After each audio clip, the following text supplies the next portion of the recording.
Zdaj, predno se pač podjetja lotijo neke res dobre digitalizacije in pa prenove tega procesa planiranja, ker kot boste videli, mi vedno govorimo tudi o prenovi procesa, ne samo digitalizaciji in implementaciji APS sistema. Je ponovadi stanje tako, da ne glede na to, kateri ERP sistem imajo, kateri MRP sistem in tako uporabljajo, kar se tiče tega scheduling dela, predvsem je pač 85% firm, bi jaz rekla, še vedno na Excelih, a ne veliko enih neintegriranih Excelov obstaja, planska služba je pogosto decentralizirana, planerji morajo pač manevrirati med nekimi nerealnimi pričakovanji in vodstva, proizvodne, prodaje, nabave so vmes in potem, ko pa pride enkrat v igro APS, mi vedno, ne glede na to, kje smo, vedno pač zelo različne rešitve so postavljene, ampak gre pa vedno v to smer centralizacije, planiranja, se pravi pa planske službe, pa planiranje, se pravi čim bolj proizvodne od vrat do vrat, da pač je to vse integrirano in da je veliko ene avtomatizacije, veliko se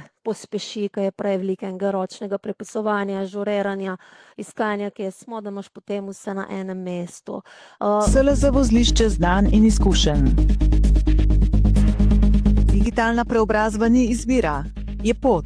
Pot do konkurenčne prednosti, pot, ki se nikoli ne konča.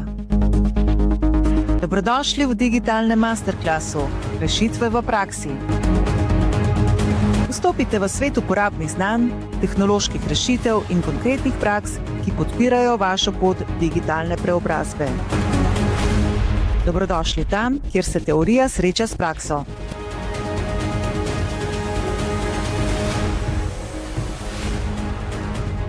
Dan je dober samo toliko, kolikor hitro ga lahko prilagodite, ko se zgodi sprememba. Zamuda materiala, nujno naročilo, izpad stroja, sprememba prioritete ali novo povpraševanje lahko v nekaj minutah porušijo plan, ki je nastajal več ur ali dni. In ko se planiranje začne reševati v Excelih, po telefonih in na občutek, podjetje hitro izgubi pregled nad roki, kapacitetami in ozkimi grli. Spoznajte OpCenter APS, rešitev za napredno planiranje in razporejanje proizvodnih operacij, ki podjetjem pomaga hitro preverjati različne scenarije, upoštevati materialne in kapacitetne omejitve ter sprejemati boljše odločitve na podlagi podatkov. V predstavitvi Eva Gabriel iz podjetja Lean Scheduling Europe pokaže, kako APS rešitev podpira planerje pri iskanju dovolj dobrega, izvedljivega plana, tudi takrat, ko se razmere v proizvodnji spremenijo.